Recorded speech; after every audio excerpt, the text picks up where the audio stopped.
welcome to the panel as well.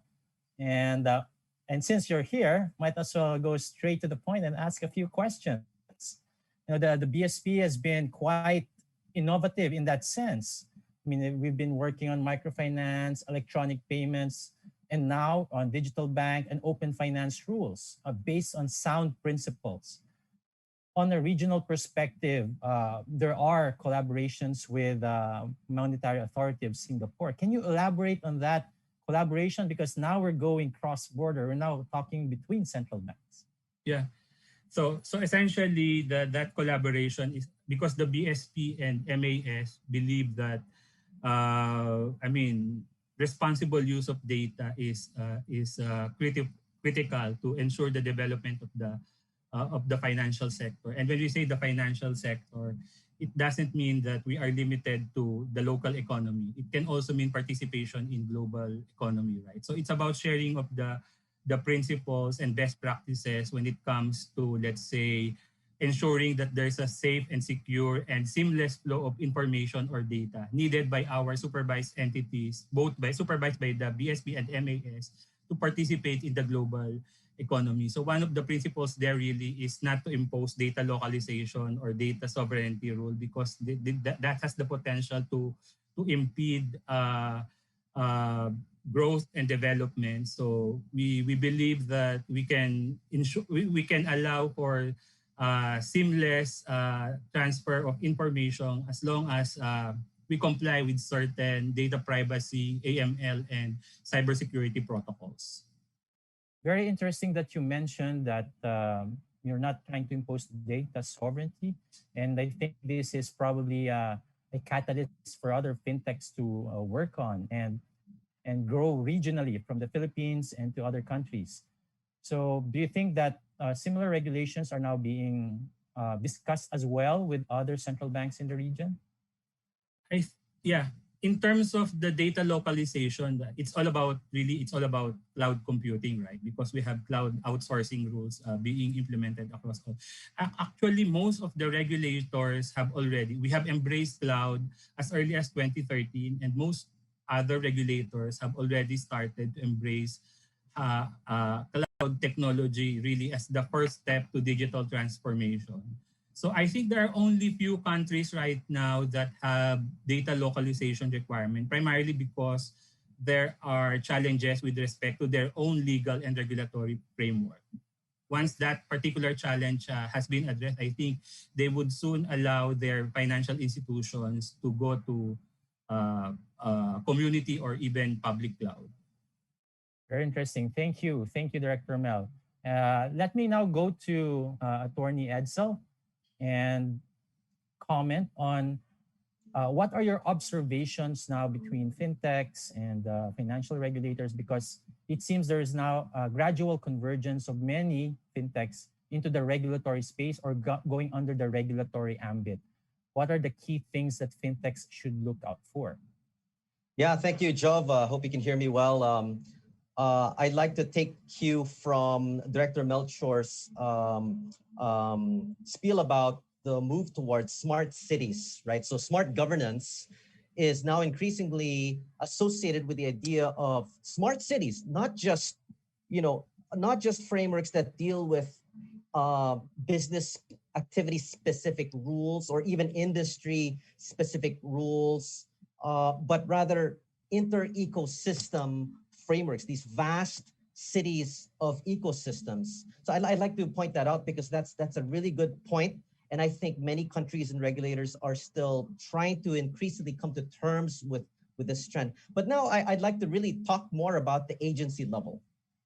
And I also take cue from Director Melchor's presentation in that I really think that the BSP should continue to exert leadership in terms of policy-based leadership and regulatory leadership. I don't think, no offense to the other agencies, but I don't think any other agency has been able to keep a pace with the kind of leadership that we see at the BSP. And I think, institutions like the BSP is stellar in that it's made excellent use of its general powers under the General Banking Act, in terms of aiming to cover digital economies, even at the point of exerting really good policy leadership leading to the passage of laws. And I really think that a lot can be done at the regulatory level, such as, BSP's Circular 1105, December 2, for,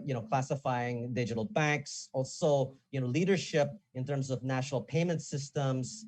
And also, right now, we have active use of VCE and EMI rules. So aside from content-based policy innovation, I think regulatory innovation and leadership is key. I see that the BSP is already increasingly adopting principles like open banking and open finance. And, Jove, I know you're quite familiar with things like industry sandboxes, which is different from your typical regulatory sandbox. But even then, the BSP had instituted the test and learn approach as far back as 2004.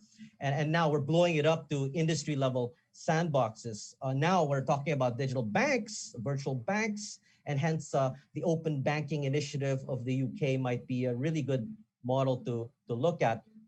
But now I'd like to recap really in that, saying that certainly laws are welcome, statutes are welcome, but a lot can be done at the regulatory level. We see, for instance, welcome news like the Philippine Innovation Act, Innovative Startup Act.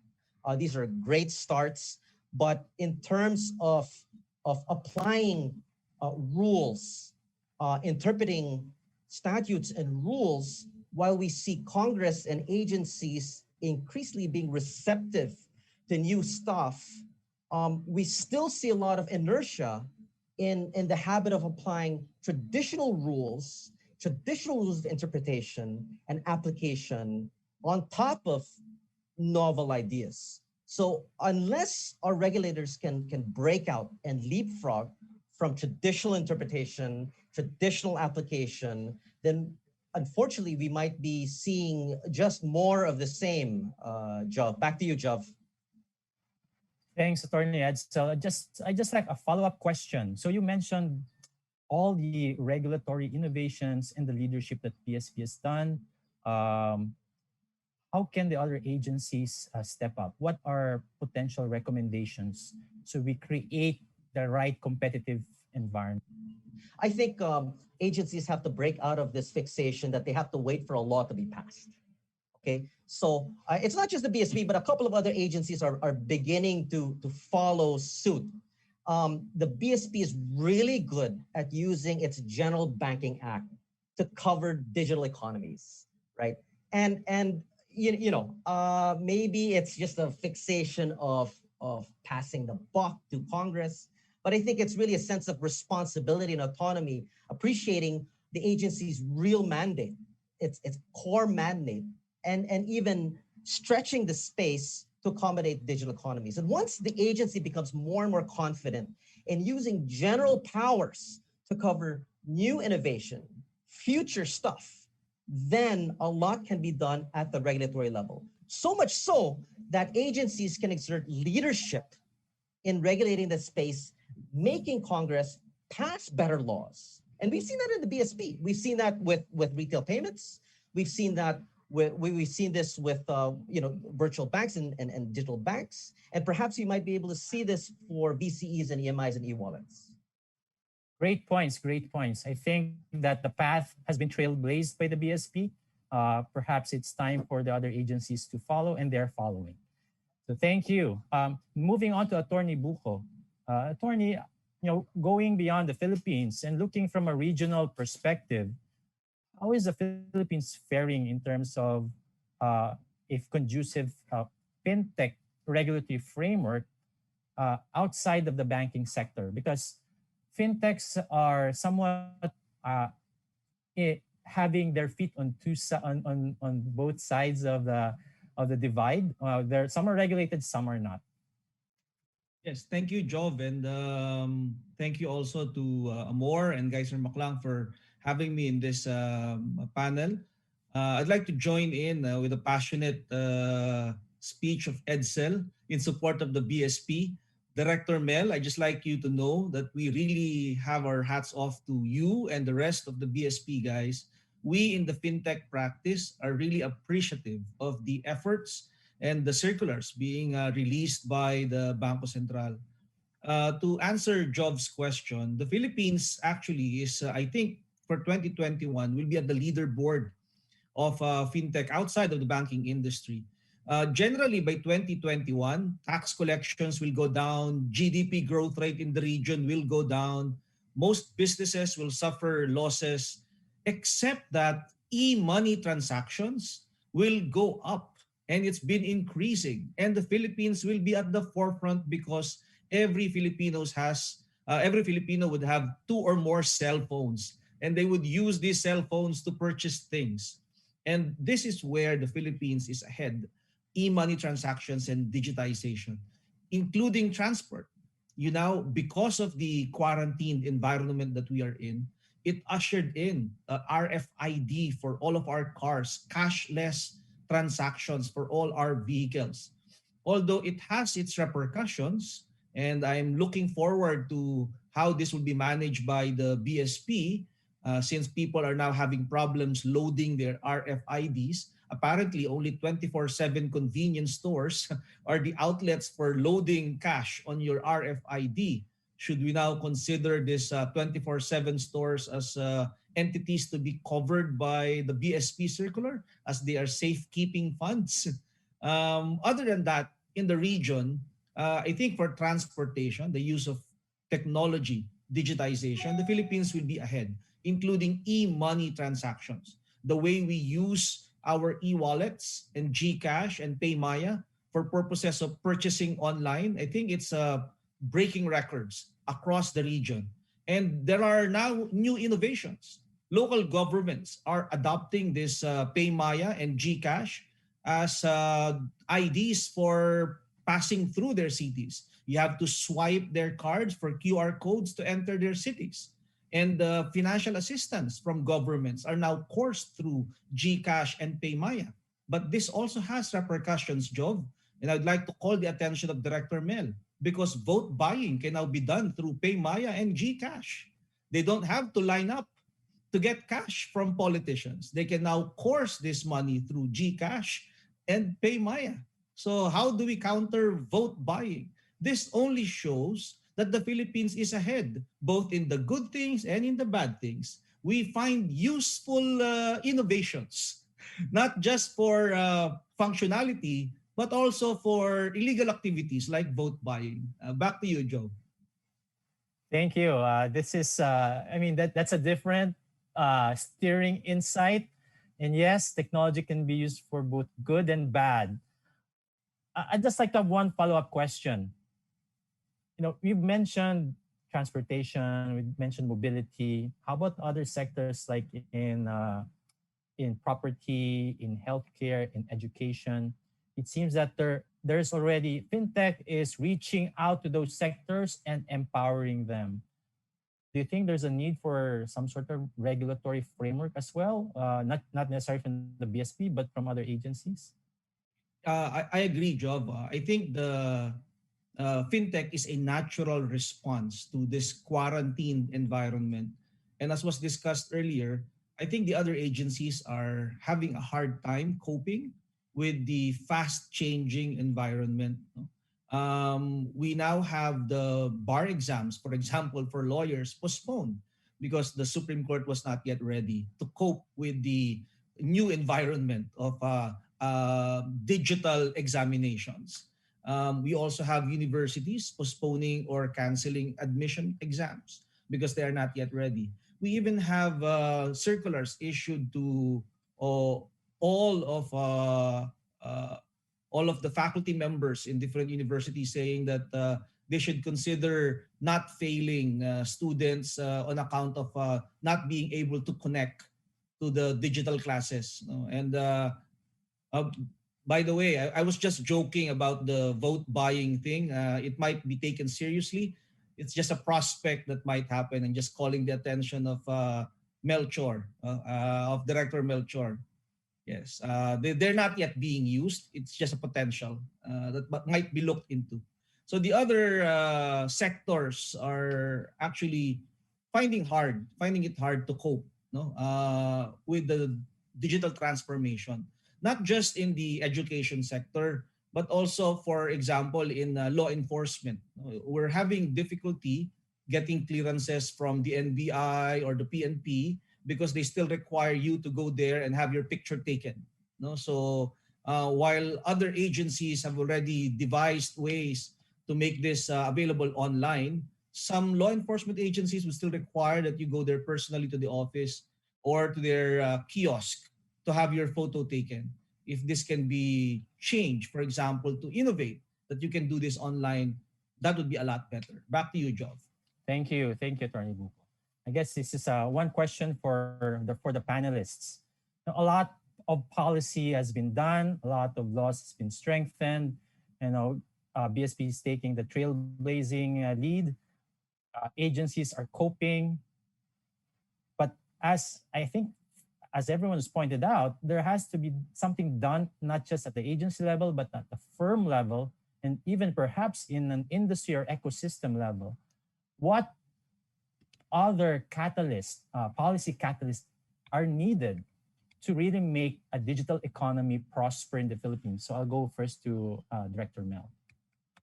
Yeah, Jobs. I think there are a lot of, but before I answer that, this is the last question.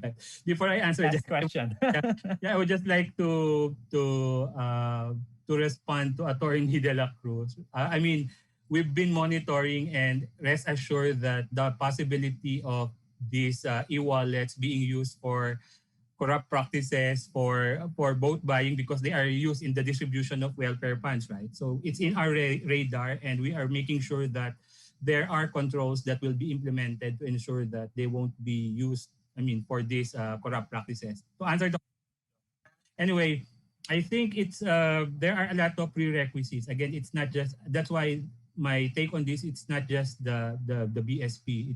It's a whole of government approach. It's a whole of society approach. We need to immediately roll out our national ID because that will facilitate seamless onboarding of clients in our digital ecosystem.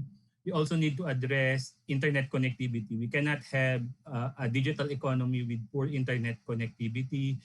And finally, we also need to make sure that the clients or the consumers are literate digitally and financially, so that they know how to protect their accounts, they know how to protect their digital identity, so we can navigate this digital, we can all navigate this, let's all work together in making sure that this digital economy will be safe, secure, and vibrant as well. Thank you. Attorney Edsel? Thank you. Aside from, in order to create and fashion a proper and effective framework for fintech ecosystems, it's not enough to really look at just legal and regulatory reform. That's great. That's always a good pillar. But I'd like to point out two other important things which are outside of legality, and there's no avoidance. Number one, there's really no avoiding the need to bolster a strong talent pool. So training. Regulators must undertake training, executive education, and of course, fintech initiatives and leadership as well on the private sector should be on top of anything and everything. The second pillar really is to lead and create a competitive fintech environment is digital infrastructure. So that's a question of budget, that's a question of priority, and it's not just lip service support, but real money and dedicated funding for digital infrastructure. And I'm talking about basic and intermediate, like broadband, cabling, fiber optics, and of course, ease of doing business rules that go around that. And the third, of course, would be, and we talked about it, would be having an innovative mindset for purpose of passing regulatory level, confident regulatory level rules for fintech initiatives. Back to you, Joe. Thank you. Attorney Buko? Yes, Job, thank you. I think on 2 points, to cope with the changing times, with this new normal, I think the government should spend more money on building connectivity, on infrastructure for digital transformation, to allow schools to connect online by providing free Wi-Fi services all over the country on a national broadband system. I think that's the basic infrastructure that we require in this new environment. We've done with build on roads and bridges. I think we should now build more communication towers and national broadband for the entire country. And second would be literacy. Uh, um, there is the great divide is now between those who know how to connect online, how to surf the net, and avail of government services and commercial outlets and food stalls online versus those who do not even have access to social media and online services. I think the government now has to focus on how to make these people literate, computer literate at the least, and there should be public access to these services online. Thank you. Gentlemen, we are about to wrap up our panel. Just one line. If you have a global audience now, this is your platform. And what can you tell to that global audience regarding the Philippines in terms of its competitive landscape? Starting with, I guess, Attorney Buko, you can kick it. Yeah, thank you. I'd like to tell the world now that they should watch out for the Philippines because we have a very good Bangko Sentral that gives us the framework for our fintech innovation. And we have a lot of innovators in the Philippines who would surprise them with the use of technology in the day-to-day life of Filipinos. Thank you. Attorney Edsel? Yeah, thank you. Just encouraging cross-border pollination of ideas. Looking to the UK for best practices like open banking, open finance, Switzerland for technology neutral rules. Always expand the dialogue to cover those who are thought leaders in their area. Director Mel? Yeah, it's very short. To all the incumbents and fintech startups, let's all use technology. My concern is really the immediate concern. Let's all use technology to ensure swift economic recovery by 2021. Gentlemen, it's a wonderful, wonderful for you to be in this panel.